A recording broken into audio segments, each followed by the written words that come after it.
এত রাত্রি উপেক্ষা করে যারা এই নববৃন্দাবন ধামে উপনীত হয়েছেন, দুটো কৃষ্ণ কথা ভাগবতী কথা সাধন করে তাপিত হৃদয়টা শীতল করবেন বলে আপনাদের চরণ কমলে আমার মতো অভাজনের পক্ষ থেকে রইল সহস্র সহস্র কোটি তদ সঙ্গে প্রণতি জানাই।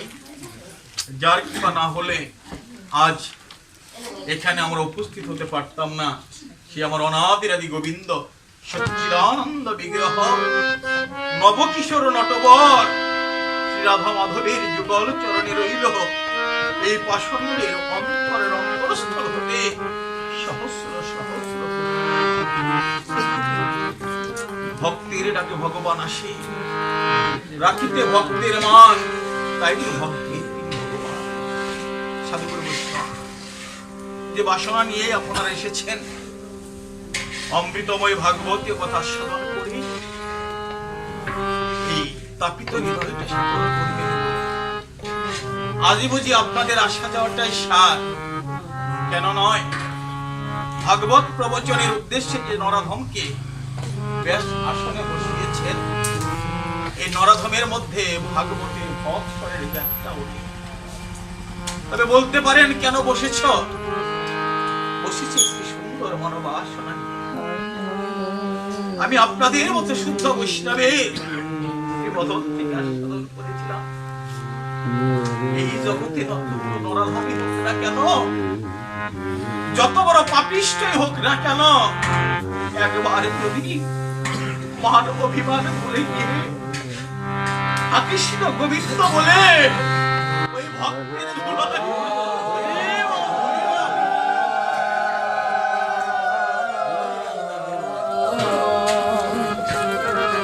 ওই ভক্তের কৃপা যদি কোনো তোমার রঙে লাগে, সেই পাপিটা অনুভব হয়ে যায়। এই পাপিটা তোমাদের আশা তোমরা নিজ সন্তান নিজ ভাই মনে করে যতটুকু আশীর্বাদ দান করবে, বাগদেবী যদি কৃপা করে অথবের কণ্ঠে অবস্থান করে, সুখদেব গোস্বামী যদি হৃদয় মন্দিরে বসে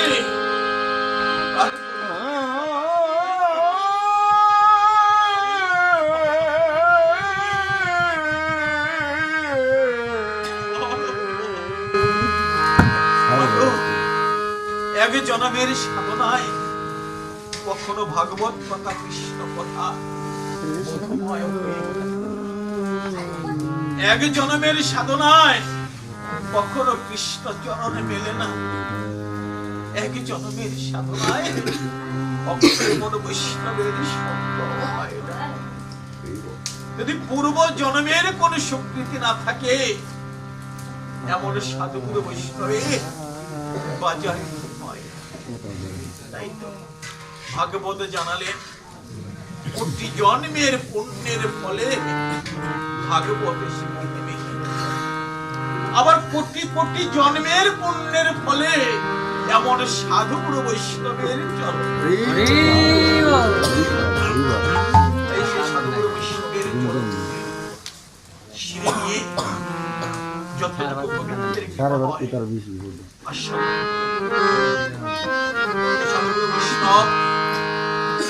আপনারা সকলেই জানেন রাজা পরীক্ষিত মহারাজ ব্রহ্ম অভিশাপগ্রস্ত। তিনি জানতে পেরেছিলেন তার আয়ুষ্কাল সপ্তম দিবস সপ্তম রাত্রি। ইহা জানতে পেরে নিজেকে প্রশ্ন করলেন, আমার আয়ু বেলা সপ্তম দিবস, এই যে অভিশাপ আসলো, এটা কি অভিশাপ না আশীর্বাদ? রাজা পরীক্ষিত নিজেকে প্রশ্ন করবার সাথে সাথে তার মন থেকে উত্তর এলো, এই পরীক্ষিত, এই জগতে যদি কোনো গুরুজন পিতা মাতা শ্বশুর শাশুড়ি কাউকে অভিশাপ করে সন্তানকে, সেটাকে আশীর্বাদ রূপে বরণ করে নিতে পারে। তাই রাজা পরীক্ষিত আজ নিজেকে আশীর্বাদ করে করে তুললেন, বললেন, এই জগতে আমার মতো পুণ্যবান বুঝি জগতে কেউ নাই। কেননা এখানে বসেছি না উঠতে পারি, আজ রাজা পরীক্ষিত জানলো আমার আরো 7 দিন সময় হাতে আছে।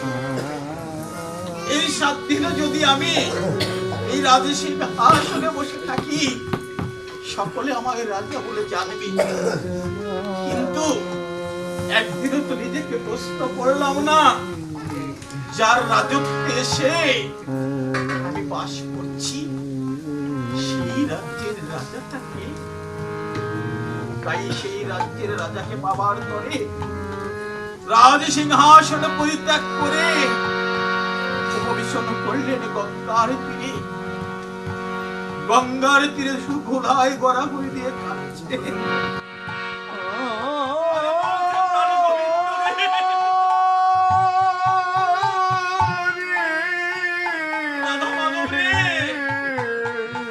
আমি যদি আরো আগে জানতে পারতাম আমার এই অসুবিধা, আমি না আমি যদি আরো আগে তোমার সাথে আসতে পারতাম। আমার দিনে দিনে গোনা দিন ফুরিয়ে গেল। কটা দিনই বা আমার হাতে আছে। এই দিন নিয়ে আমি কি করে তোমার ভজন করি? রাজা পরীক্ষিতের আসনে বাবা এখানে সকলেই একবার ভেবে দেখুন, রাজা পরীক্ষিতের যেমন 7 দিন আয়ুষ্কাল, আপনার আমারও ঠিক তাই। আজকে শুক্রবার থেকে যদি আগামী শুক্রবার পর্যন্ত বলে যান, হাতে গোনা 7 দিনই সময়। এই 7 দিনের মধ্যে কখন যে আপনার জীবনে বেলা ডুবে যাবে, কখন যে প্রাণে গোবিন্দ আমার এই অধমের নাম ধরে বাঁশির বাঁধন বাজিয়ে উঠবে, সেদিন এই সমস্ত কিছু ত্যাগ করে ওই বাঁশির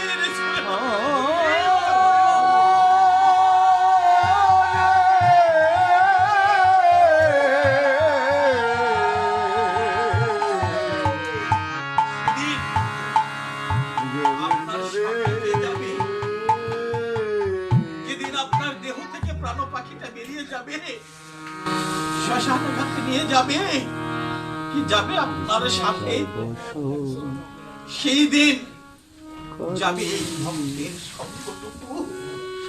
মধুমাখা হরিনাম সেদিন যাকে আপন করেছেন, সেই আপন জন কি করবে জানো? দেহ থেকে প্রাণ পাখিটা যাবার পরে বলবে, আবুকে জানিয়ে দিলেন এগুলো তোমার কিছুই যাবে না, যাবে কোনটু? এই আজকে সাধুর বাজার লাগিয়েছে, এই সাধুর বাজারে যারা এসেছি, এই সাধু সঙ্গটাই তাই তো কোন আগে বাবা বন্ধুদের সাথে হাত ধরে হাটে চলে গিয়েছিল। হাটে যাবার পরে বন্ধুদের সাথে এমন কৃষ্ণ ভক্তের সঙ্গ করিতে করিতে যখন সন্ধ্যা ঘনিয়ে যায়, সঙ্গের লোকে বাড়ির দিকে রওনা হয়েছে, বাবাটা ওই সঙ্গেই পড়ে থাকে। ঠিক সময় যখন সন্ধ্যা এসে যায়, বাড়ির দিকে রওনা হয় সেই বাবাটা। যেতে যেতে এক বাদরের খেলা দেখতে দেখতে ওই পকেটের যা করেছিল সব খেলায় দান করে দিয়েছে। ঘাটে গিয়ে ডাক দিয়েছে, মাঝি ভাই, ও মাঝি ভাই, আমি তো বাড়ি যাব, তুমি আমার এই নদীটা পার করে দাও।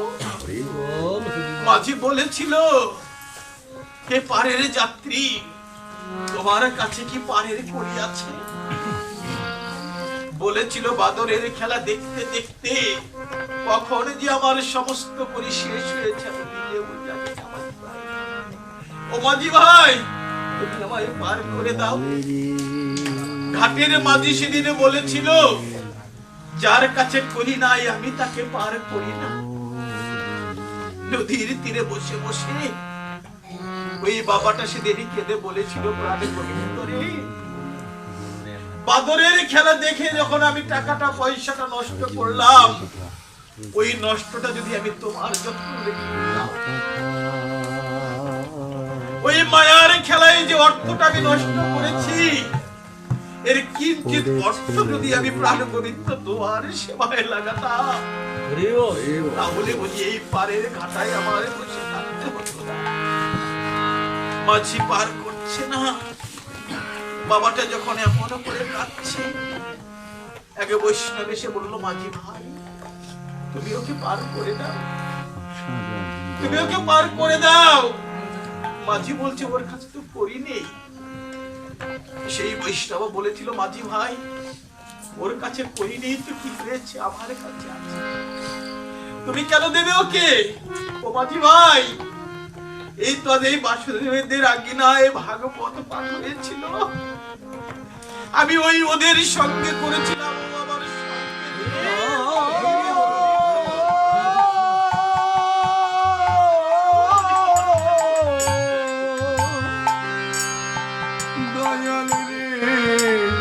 মাঝি ভাই ওকে সাথে নিয়ে একই সাথে বসে আমরা ভাগবত আস্বাদন করেছিলাম, ও আমার সঙ্গী, তাই আমি ওর সঙ্গী হয়ে করে দাও।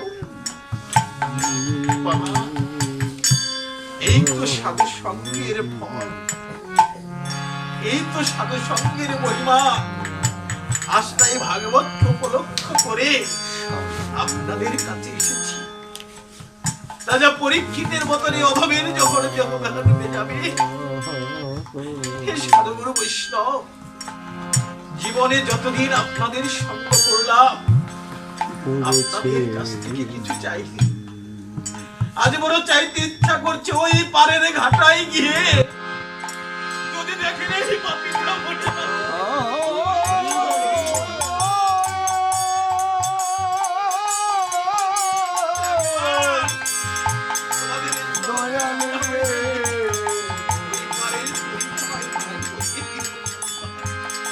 পড়েছে মনে।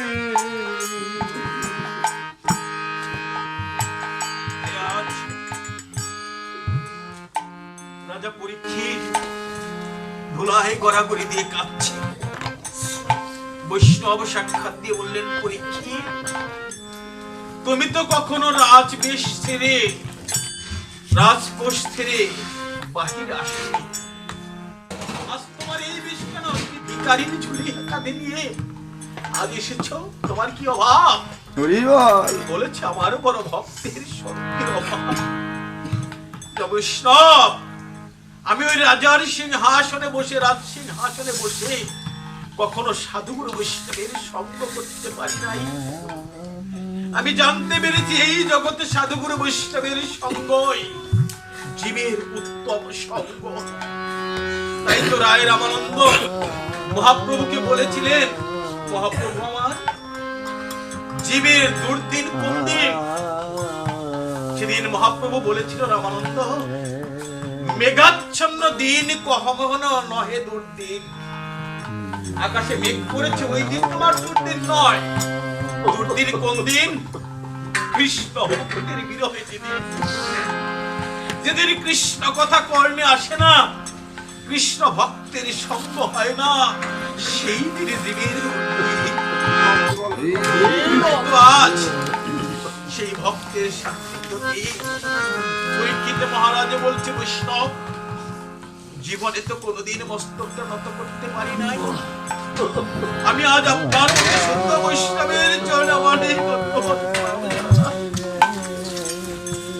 বৈষ্ণব, আমার আয়ু বেলা ডুবু ডুবু, এখন আমি কি করতে পারি? এই প্রশ্ন করার সাথে সাথে উপস্থিত হয়েছেন ৬০,০০০ মুনি ঋষিগণ। ৬০,০০০ মুনি ঋষিগণদের দণ্ডবত প্রণাম জানিয়ে বলেছিলেন, হে ৬০,০০০ মুনি ঋষিগণ, আমার না হয় অভিশাপ হয়েছে, আমার আয়ু বেলা ৭ম দিন, আপনাদের কি এমন অভিশাপ হয়েছে? ৬০,০০০ মুনি ঋষিগণ নয়ন জলে রক্ত প্লাবিত করে বলেছিল, হে মহারাজ, এমন সৌভাগ্য করিনি যে আমাদের আয়ুষ্কাল কদিন আমি জানতে পারবো। এসেছি জানো, হে রাজা পরীক্ষিত, তুমি হয়তো জানো না, যেদিন তুমি মাতৃ গর্ভে ছিলে কত অস্ত্র দ্বারা তোমায় মারতে গিয়েছিল, সেদিন প্রাণ গোবিন্দ তোমায় রক্ষা করেছে। তাই মাতৃ গর্ভে যাকে স্বয়ং প্রাণ গোবিন্দ রক্ষা করে, এমন পরম ভক্তের যেদিন দুর্দিন এসে যাবে, দেহ থেকে প্রাণ পাখিটা চলে যাবে, সেই দিন কি আমার রাধা মাধব আসবে না? তাই রাজা পরীক্ষিত, আমরা তোমাদের সঙ্গ করে জীবন অন্তে যদি একবার রাধা মাধবের যুগল দর্শন করতে পারি, এই ভাবনা নিয়ে এখানে উপস্থিত হয়েছি। আজ তাই প্রশ্নের উত্তরে রাজা পরীক্ষিতে বললেন, তথাস্তু, এমন সঙ্গ আমার পূর্ব জন্মের সুকৃতির ফল। এখন আমার জীবন বেলা ডুবো ডুবো, এখন আমার কি করণীয়? বলছে, তুমি কৃষ্ণ কথা সাধন করো, কৃষ্ণ কথা বলো, সম্পূর্ণ চরণ ধরে তুমি সুখদেব গোস্বামী, হে রাজা পরীক্ষিত, এতদিনে বুঝি তোমার জীবনের হিসাবের কথা মনে পড়েছে না? এতদিনে তুমি বুঝতে পেরেছো তোমার জীবন শেষ, তোমার আয়ু বেলা ডুবো ডুবো, আরো আগে কেন আসলে না? সেদিনের পরীক্ষিতে বলেছিল সুখদেব গোস্বামী জলে প্রণাম করে, হে সুখদেব গোস্বামী, অভাব না থাকলে তো কেউ কখনো গোবিন্দকে ডাকে না। আমি রাজা ছিলাম, অভাব কোনদিন বুঝি নাই, তাই প্রাণ ভরে একদিন তার গোবিন্দকে ডাকি। তাই সেই ভুলের কথাগুলো আজ আমার মনে পড়ে গিয়েছে। আজ সুখদেব গোস্বামী বলছে, তথাস্তু, প্রত্যেকটা মানুষের জীবনের তার হিসাবটা যদি সে নিজে মিলাতে পারে, ওই চিত্রগুপ্তের খাতায় তার কোনো হিসাব থাকে না। তাই আজ কেমন ভুল, যে সারা জীবন যে ভুল করেছি, সেই অপরাধ বোধ আমি আজ জাগেছে, কিন্তু আমার সময় নাই তাদের কাছে যাবার। তাই তোমার কাছে জানতে চাই, সেই ভুলের প্রায়শ্চিত্ত আমি কি করে করব? সুন্দর কথা ভাগবত থেকে আস্বাদন করালেন সুখদেব গোস্বামী। তং জুহোতি কল্প কর্ণাং নানি সংনিরাপত্রয় বাসুদেব সভাগং মহাভাগ রাজন, জীবনে তুমি যত অপরাধ করো না কেন, জীবনে একদিনও যদি তুমি প্রাণ গোবিন্দের কাছে নয়ন বাড়ি বরিশন করে কৃষ্ণ গোবিন্দ বলে কাঁদতে পারো, তৎক্ষণাৎ গোবিন্দের কৃপা তোমার উপর বরিশন হবে। বাস্তব সকলেই জানেন, বলি মহারাজ অসুর কুলে জন্ম নিয়ে, অসুরের স্বভাব নিয়ে যখন চলছেন, অসুর কুলে জন্ম নিয়েও তার ভিতরে কিঞ্চিত হলেও হরির কৃপা আছে, কেননা তিনি প্রহ্লাদ মহারাজের বংশধর। তাই সেই বলি মহারাজ মনে মনে চিন্তা করলো, এত ধন সম্পদ নিয়ে করে থাকলে তো কখনো গুরু গোবিন্দের সেবা হবে না, তাই আমি এগুলো দান করব, দান যজ্ঞ করে দেব। কোথায়? নর্মদা নদীর তীরে যজ্ঞকুণ্ড জ্বালিয়ে দান করবার মনোবাসনা করলেন। কেমন দান? যে যাহা চাইবে আমি তাকে তাহাই দান করব, এমন ভাবনা নিয়ে যখন দান করছেন, যজ্ঞ চলছেন, জগতে প্রচার হয়ে গেল দাতা। ভগবান সমস্ত কিছু সহ্য করতে পারে, ভক্তের অহংকার, ভক্তের নয়নের জল কখনো সহ্য করতে পারে না। তাই আজ সে ভগবান ভক্তকে পরীক্ষা করবার নিমিত্তে বলছে, দেখে আসি ও কত বড় দাতা হয়েছে, আমি গিয়ে দেখব।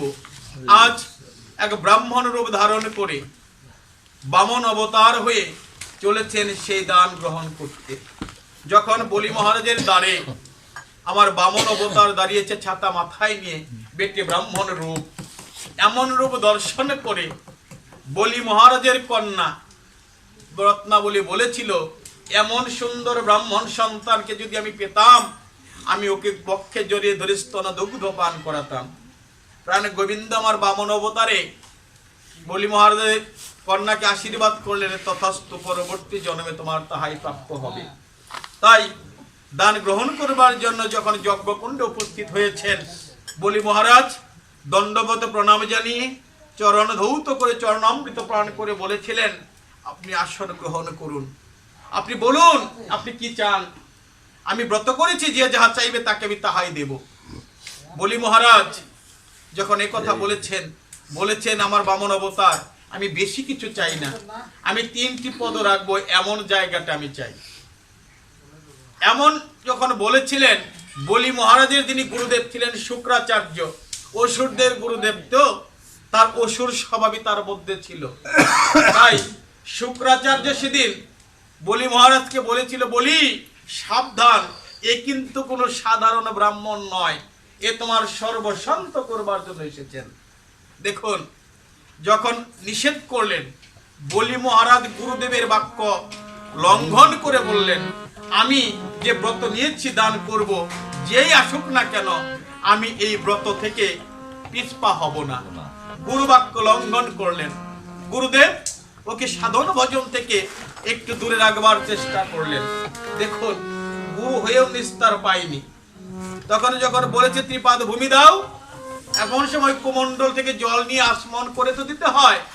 কোমণ্ডল থেকে জল হাতে নেবে, যখন আসমন করবে, ওই গুরুদেব শুক্রাচার্য কোমণ্ডলের নলের ভিতরে গিয়ে প্রবেশ করেছে, অর্থাৎ ওকে ভজন পথে যেতে দেবে না। দেখুন, ভজন পথে যারা বিঘ্ন ঘটায় তাদের কি হয়, স্বয়ং গুরু হয়েও বিস্তার পায়নি। যখন কোমণ্ডলের নলের ভিতরে প্রবেশ করেছিল শুক্রাচার্য, অন্তর্যামী গোবিন্দ আমার জানতে পেরেছেন কেন কোমণ্ডল থেকে জল পড়ছে না। তিনি কি করেছেন, একটি কুশ দ্বারা ওই কোমণ্ডলের ছিদ্র দিয়ে আঘাত করতে লাগলেন, অর্থাৎ পরিষ্কার করতে লাগলেন। যখন পরিষ্কার করতে লাগলেন, কুশের আঘাত গিয়ে লাগলেন ওই শুক্রাচার্যের নয়নে, নয়নটা অন্ধ হয়ে গেল। দেখো বাবা, যারা ভজন পথে একটু বিঘ্ন সৃষ্টি করে তাদের জগতে এই অন্ধ করে রাখে।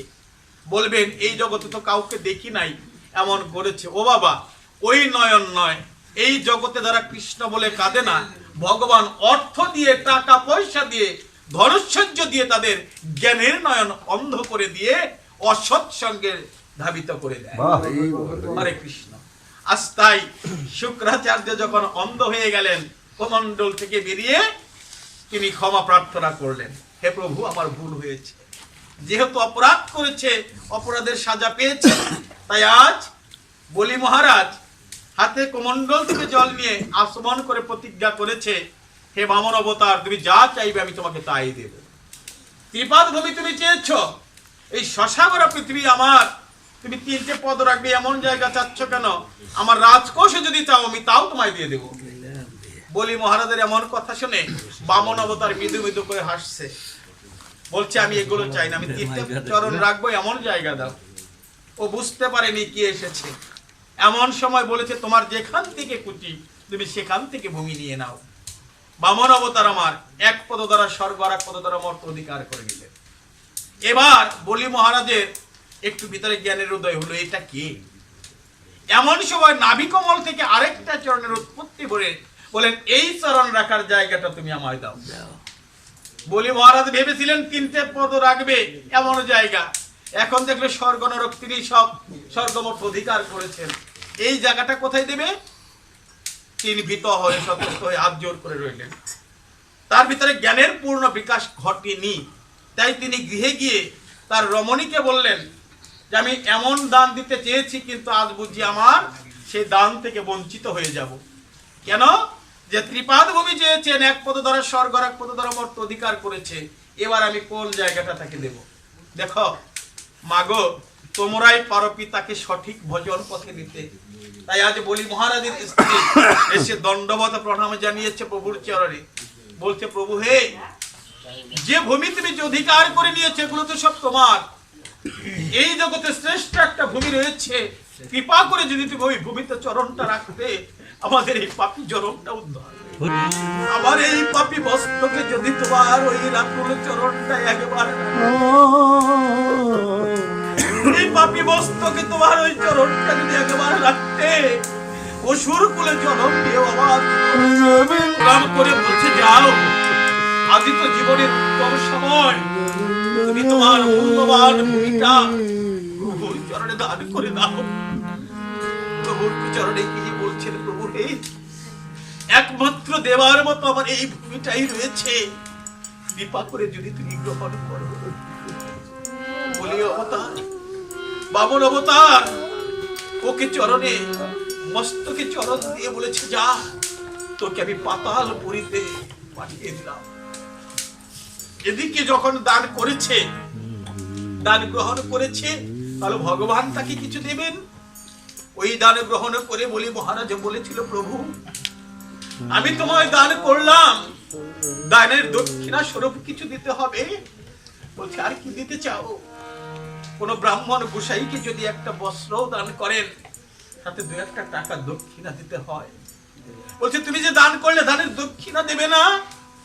সেদিনে বলি মহারাজে কেঁদে কেঁদে বলেছিল, প্রভু এই জগতে আমি ভেবেছিলাম এই জগৎ সংসার আমার, আজ বুঝলাম এই জগতের একমাত্র তুমি ছাড়া আমার আর কেউ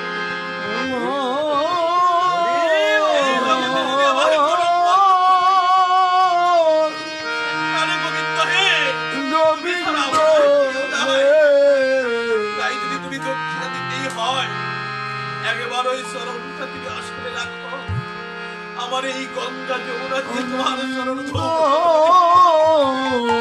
আমি জন্মের মতো তোমার ভক্তের ভক্তিতে আজ গোবিন্দ সন্তুষ্ট হয়েছে। বলছে, বলি আমি তোমার দানে দক্ষিণায় সন্তুষ্ট, বলো এবার তুমি আমার কাছে কি চাও? সেদিনে বলি বলেছিল, প্রভুকে এই পাতালপুরীতে তুমি আমায় পাঠালে তাতে আমার কোনো দুঃখ নেই। এই পাতালপুরীতে একটা ঘর আছে, সেই ঘরে আমি থাকবো, সেই ঘরের দাঁড়ি হয়ে তোমায় থাকতে হবে। এই ঘরের দাঁড়ি কিন্তু একটা নয়, এই ঘরের দাঁড়ি হচ্ছে 9টা দ্বার। এই 9 দ্বারের দাঁড়ি হয়ে তোমায় থাকতে হবে। ভক্তির দিন ভগবান ভক্তকে বলে দিলেন, তুমি কি বললে? একটা ঘরে কখনো 9টা দ্বার থাকে?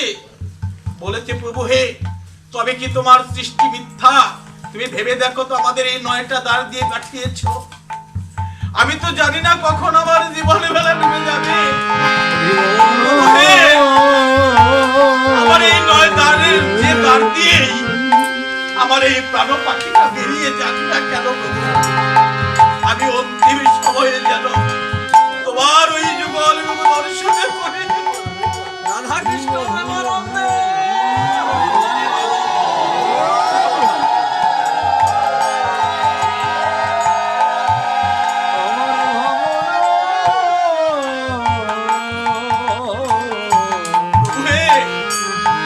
আমি জানি না কোন দ্বার দিয়ে আমার প্রাণ পাখিটা বেরিয়ে যাবে, যে দ্বার দিয়েই বেরুক না কেন আমি যেন তোমার রূপ দর্শন করতে পারি। আজ ভক্তির দূরে ভগবান বাধা পড়ে গেলেন।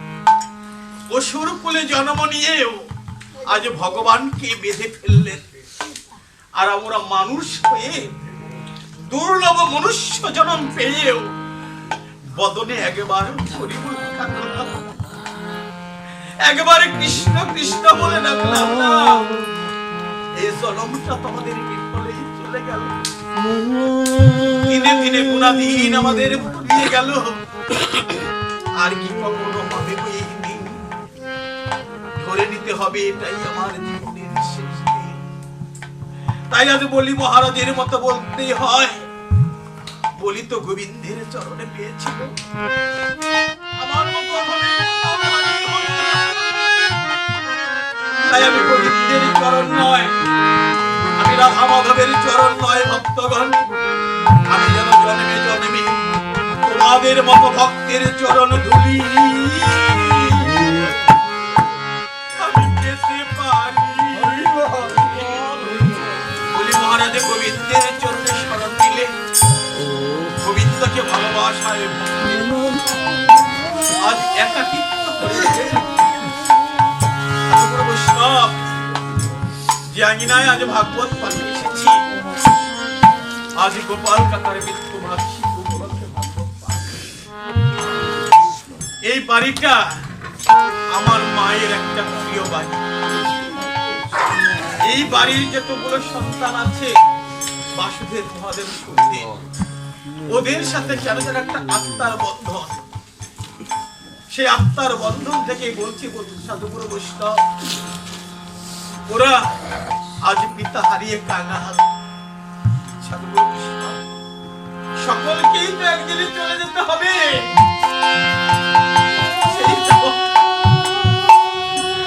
সেই যাওয়াটা যেন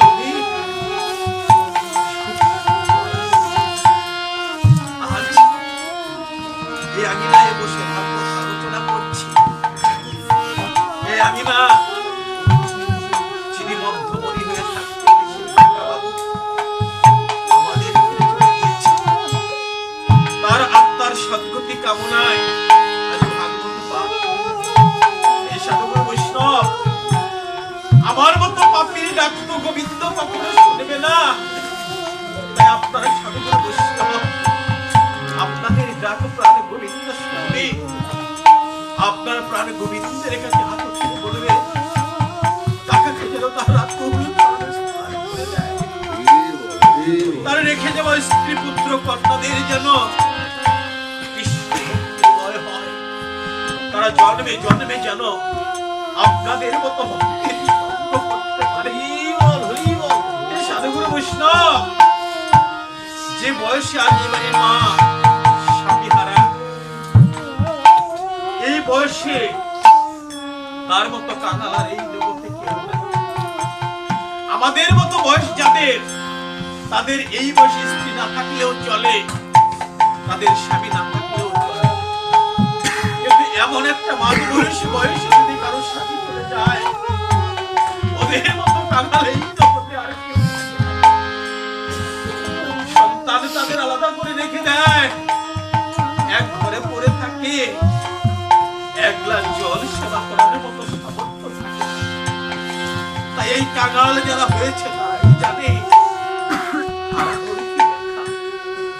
তাই প্রাণবন্ধুগণ, প্রাণে কৃষ্ণ ভক্তগণ, আপনারা আশীর্বাদ করবেন রেখে যাওয়া সন্তান স্ত্রী তাদের যেন কৃষ্ণ পদমুখী হয়, তাদের যেন আপনাদের মতো বৈষ্ণবের সঙ্গ করিতে করিতে মাতৃভক্তিলয় হইতে হইতে একদিন শুদ্ধ বৈষ্ণবে পরিণত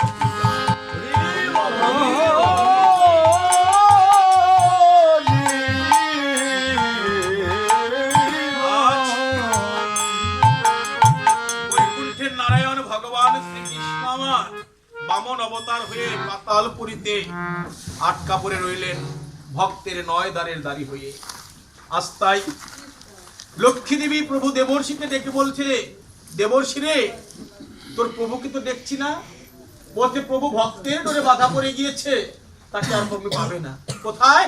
ওই পাতালপুরীতে বলি মহারাজের কাছে।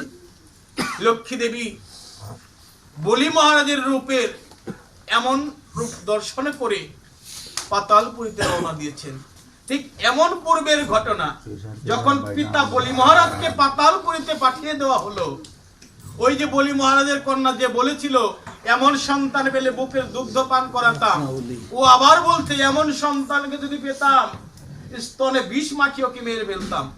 গোবিন্দ বললেন তাও তথাস্তু। ওই কন্যাই পরবর্তী রূপে পুতনা রাক্ষসী হয়ে জন্ম নেয়। ওই যে বলেছিল স্তনে দুগ্ধ পান করাবে, আবার বলেছিল স্তনে বিষ মাখিয়ে খাওয়াবে।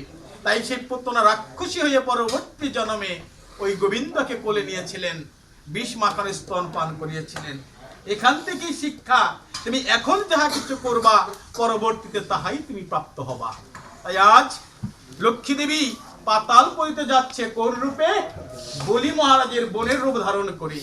গিয়ে বলছে, দাদা ও দাদা, আজ তো রাখি বন্ধনের দিন, তুমি আমায় নিমন্ত্রণ করেনি, কিন্তু আমি এসেছি তোমায় রাখি বন্ধন করাবো, আসো। হাতে রাখি বন্ধন করালেন, করিয়ে বললেন দাদা এবার আমায় কিছু দাও। এই যে রাখি বন্ধন ভাই সাথের অনুষ্ঠান দুদিন পর আসছে, আপনারা কি করেন? ভাইদের জন্য শার্ট পিস প্যান্ট পিস কাপড় চোপড় দিয়ে দেন। আর ওই সময় কি চেয়েছিল? যদি দিতেই হয় আমায় একটা জিনিস দিবি। কি? তুই ওই দাঁড়ের দাড়িকে তুই আমার হাতে তুলে দে। ওই দাড়ির জন্য আমি বড় কাঙাল, ওই দাড়িটাকে আমায় তুলে দে। সেদিন বলেছিল বোনামা, ওই দাঁড়ের দাড়িটাকে তুমি চিনো না, ও হচ্ছে বৈকুণ্ঠের নারায়ণ। ওকে তো আমি বেঁধে রাখিনি, আমার এই দেহের দায়িত্বটা আমি ওকে দিয়ে রেখেছি। ও যদি আমার ছেড়ে চলে যায়, চলে যান, আমার আমার নিষেধ নাই। লক্ষ্মী দেবী বলেছিল তুমি চলে যাও, আমার সাথে তুমি বৈকুণ্ঠে চলো।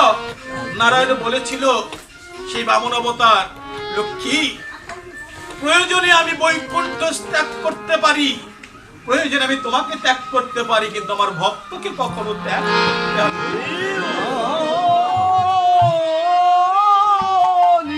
এই জগতে ভক্তই আমার পিতা মাতা, ভক্তই আমার গুরু। তাই তো তিনি নাম রেখেছেন বাঞ্ছা কল্পতরু। তাই আমি তোমায় দিতে পারবো না যদি বলি আমায় না ছাড়ে। বলির কাছে গিয়ে বললো, দাদা দাও। বলছে আমি ওকে দেবো কেন জানো? আমার এই 9 দ্বার দিয়ে কোন দ্বার দিয়ে আমার প্রাণ পাখি যাবে আমি জানি না। আমি বলেছিলাম যে দ্বার দিয়ে আমার প্রাণ পাখিটা যাক না কেন, আমি যেন ওই প্রভুর দর্শন করে দেহ থেকে প্রাণ পাখি বিতাড়ন করতে পারি। নারায়ণের সেই প্রতিজ্ঞা শুনে লক্ষ্মী বলেছিল, দাদা তুমি এখনো আমায় চিনতে পারোনি আমি কে? একবার নয়নে মেলে তাকিয়ে দেখো, আমি সেই বৈকুণ্ঠের লক্ষ্মী দেবী। আমি এসেছি নারায়ণকে পাওয়ার জন্য। লক্ষ্মী হাত জোর করে বলেছে, তুমি ওকে দিতে দাও। বলেছে ও তো আমার নয়, আমি তার। দেখো কত কথা, কত সুন্দর কথা। নারায়ণ তো আমার নয়, আমি নারায়ণের, আমি গোবিন্দের। তাই গোবিন্দ যদি আমায় ছেড়ে দেয় আমি তাকে রাখবো না। সেদিন ভক্তের ভক্তি দেখে লক্ষ্মী এবং নারায়ণ বলেছিলেন, এমন ভক্ত যার হয় সেই ভক্তের জন্য বলে গেলাম, তোমার যেদিন যে দ্বার দিয়ে দেহ থেকে প্রাণ পাখি বেরিয়ে যাক, ওই নারায়ণের রূপ নয়, রাধা গোবিন্দ যুগল রূপে তোমাদের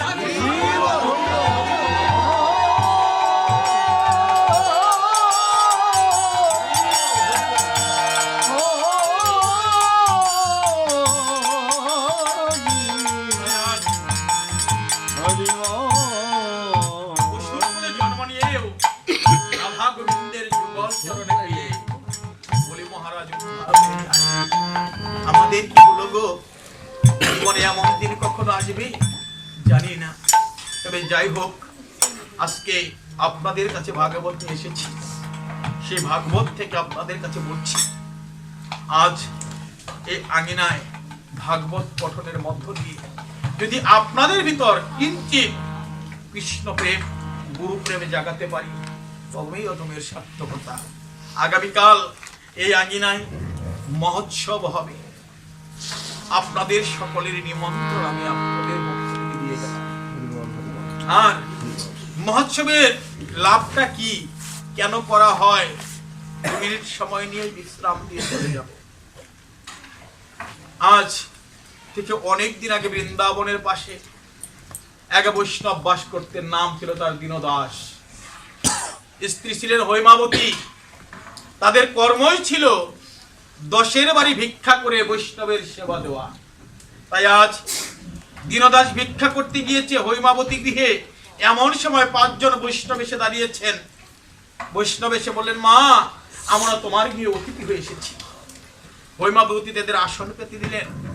আসন পেতে দিয়ে বললেন, তুমি স্বামীকে বললেন, তুমি কিছু বাজার করে নিয়ে আসো, ওদের জন্য রন্ধন করি। এদিকে খালির অর্থাৎ পাত্রের মধ্যে নাড়াচাড়া করে বৈষ্ণবদের বুঝাচ্ছে যেন রান্না বাড়া হচ্ছে, কিন্তু এক মুষ্ঠ চাউলও তাদের ঘরে ছিল না। এদিকে হৈমাবতী ভিক্ষা করতে যে কোনো কিছু না পেয়ে রাজার বাড়িতে উপস্থিত হয়েছেন দীনদাস। হৈমাবতী গৃহে রেখে দীনদাস রাজার বাড়িতে উপস্থিত। রাজা মহাশয়, আমার গৃহে বৈষ্ণব এসেছে, আপনি আমায় কিছু ভিক্ষা দেন। রাজা বলছে, আমি তোমায় দিতে পারি। ওখানে একটা কুয়া খুঁড়বো, ওই কুয়াটা যদি তুমি খুঁড়ে দাও তোমায় কিছু অর্থ আমি দিতে পারি। রাজার কাছ থেকে অর্থ এনে সওদা চাল ডাল কিনে দিয়ে হৈমাবতীর কাছে দিয়ে বলছে, তুমি রন্ধন করে বৈষ্ণবের সেবা দাও, আমি কাজ করতে যাই। দীনদাস কুয়া খুঁড়তে খুঁড়তে, মাটি খুঁড়তে খুঁড়তে অনেক নিচে চলে গিয়েছেন। এমন সময় বৈষ্ণবদের সেবার প্রস্তুত করে প্রসাদের থালা হাতে নিয়ে দীনদাসের স্ত্রী হৈমাবতী এসে দাঁড়িয়েছেন। বৈষ্ণব আপনারা সেবা করুন। বৈষ্ণব বলছেন, তোমরা স্বামী স্ত্রী একত্রে আসো, আমি সেবা করে তোমাদের আশীর্বাদ করব। বলছে বৈষ্ণব, আমার স্বামী কর্মে গিয়েছে, আপনারা সেবা করুন। সেবা করেছে। সেবা করে যখন আশীর্বাদ করেছে, হৈমাবতী তোমার সেবায় আমি সন্তুষ্ট, তোমাকে আশীর্বাদ করলাম তোমার শাখা সিঁদুর যেন অমর হয়। এমন সময় মাটি খুঁড়তে খুঁড়তে দীনদাস মাটির নিচে চাপা পড়ে ওখানেই মৃত হয়েছে। খবরটা যখন দীনদাসের খবর হৈমাবতীর কাছে এসেছে, হৈমাবতী বৈষ্ণবদের চরণ ধরে বলেছে, বৈষ্ণব এই মাত্র আশীর্বাদ করলেন আমার শাখা সিঁদুর যেন অমর হয়। বৈষ্ণবরা বলেছেন, যদি জগতে বৈষ্ণবত্ব কিছু থেকে থাকে আমাদের আশীর্বাদ কখনো মিথ্যা হবে না। রাজা জানতে পারলেন দীনদাস মাটির নিচে চাপা পড়ে মারা গিয়েছে, ওকে উঠানো যাবে না, ওখানেই ওকে ঢিবির মতো করে শ্মশান করে দাও। শ্মশানের মতো হয়ে গেল। হৈমাবতী স্বামীকে হারিয়ে পাগলের বেশি ঘুরছেন। অনেকদিন অতিক্রান্ত, ওই যেখানে মাটি চাপা দেওয়া হয়েছে সেখান দিয়ে আগে বৈষ্ণব যাচ্ছে, কোথা থেকে যেন কানে আসছে হরে কৃষ্ণ নাম, হরে কৃষ্ণ কৃষ্ণ কৃষ্ণ হরে হরে, হরে রাম রাম রাম হরে হরে উচ্চারণ হচ্ছে। কোথা থেকে?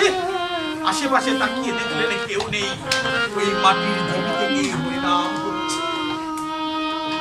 যখন ওই বৈষ্ণবের কর্ণে হরিনাম এসেছে, রাজার কাছে গিয়ে বলছে, রাজা ওই মাটির ঢিবি থেকে হরিনাম হচ্ছে। রাজা এসে দেখলেন সত্যি ওই মাটির ঢিবি থেকে হরিনাম হচ্ছে। আজ রাজা মা লোকের মাটি খুঁড়তে লাগলেন। খবরটা পেয়ে গেল দীনদাসের স্ত্রী হৈমাবতী, ছুটে এসেছে স্বামীর শ্মশানের কাছে। সমাধির পাশে এসে দেখলেন মাটি যত খুঁড়ছে তত যেন নামের ধ্বনি আরো বেশি বেশি উচ্চারণ হচ্ছে। নামের ধ্বনি উচ্চারণ শুনে দীনদাসের স্ত্রী হৈমাবতী জানতে পারলেন, বুঝতে পারলেন এই নামের ধ্বনিটা তার স্বামী করছে। নয়ন জলে কাঁদছে। খুঁড়তে খুঁড়তে নিচে গিয়ে দেখলেন দীনদাস প্রসাদের থালা দিয়ে গোপালকে দিয়ে প্রাণে ভরে কাঁদছে। আরে বলছে, প্রাণ গোবিন্দ হে, এই দাও তোমার প্রসাদের থালা। এই প্রসাদের থালায় কোনো ফল মোলাদি নেই, আছে শুধু আমার হৃদয় নিগড়ানো ভক্তি। এই গঙ্গা যমুনার জল, এছাড়া দেবার মতো আমার আর কিছু নেই। দীনদাস যখন এবারে গোবিন্দের কাছে গেছে, হৈমাবতী গিয়ে দীনদাসের চরণে পড়েছে, স্বামী তুমি এতদিন এখানে জীবিত হয়ে আছো, তুমি না মাটি চাপা পড়ে মারা গিয়েছ। দীনদাসে বলছে, কে? আমি যখন মাটি খুঁড়তে খুঁড়তে নিচের দিকে যাই, আমার নয়নে ছিল ওই পাঁচজন বৈষ্ণব যাদেরকে আমি গৃহে সেবা দেওয়ার জন্য এসেছিলাম। জানো, যখন আমি মাটি চাপা পড়ে মরতে বসেছিলাম তখন একবার ওই বৈষ্ণবদের দোহাই দিয়েছিলাম। আমার মনে হয়েছিল বৈষ্ণবের হাত যেন আমার মস্তকের উপরে পড়ছে। আমি নয়নে মেলে দেখতে পেলাম মাটি চাপা পড়ে আমার মৃত্যু নয়, আমি একটা মন্দিরের সামনে বসে আছি। যে মন্দিরে রয়েছে আমার গৃহের ওই দেখো গোপাল। ওই বাবু কি বলেছে, স্বামী যেদিন তুমি চলে এসেছো ওই দিন আমার মন্দির গৃহ মন্দির থেকে গোপালটা উধাও হয়েছে। এই তো সে আদি বুঝি মনে হলো বৈষ্ণবের আশীর্বাদ কখনো ভুলে যায় না। বৈষ্ণব বলেছিল তোমার শাখা সিঁদুর যেন অমর হয়, আজ সেটা প্রমাণ করে দিলেন বৈষ্ণব। আজ আসো দুজনে বসে প্রাণ গোবিন্দের নাম।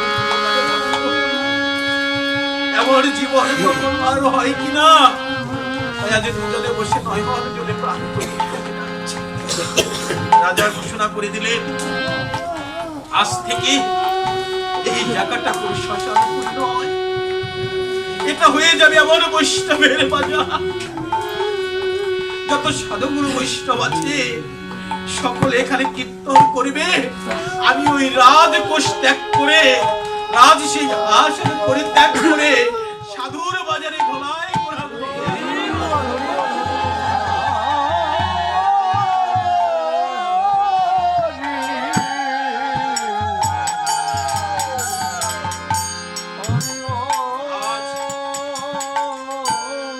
সাধু বৈষ্ণব কাল এই গৃহে পদার্পণ করবে, আমার ছোট ভাই মুনি দাদাদের অনুরোধ করবো যে বৈষ্ণবরা তোমাদের গৃহে কালকে সেবার জন্য আসবে, যদি পারো তাদের একবার অর্থী নিয়ে ভাই, এই জন্মে শ্রেষ্ঠ যদি কিছু থাকে সেটাই হচ্ছে সেবা। তার মধ্যে শ্রেষ্ঠ হচ্ছে বৈষ্ণবের সেবাটা। কালকে যেন ওরা সুসম্পন্নভাবে সুষ্ঠুভাবে করতে পারে, এই বাসনা রেখে ওদের সুস্বাস্থ্য, বিশ্বের সকল জীবের সুস্বাস্থ্য কামনা করে, সকলের দীর্ঘায়ু কামনা করে, যারা রোগাক্রান্ত আছে তাদের রোগ মুক্তি কামনা করে আজকের মতো শ্রীমদ্ ভাগবত এখানেই। জয় জয়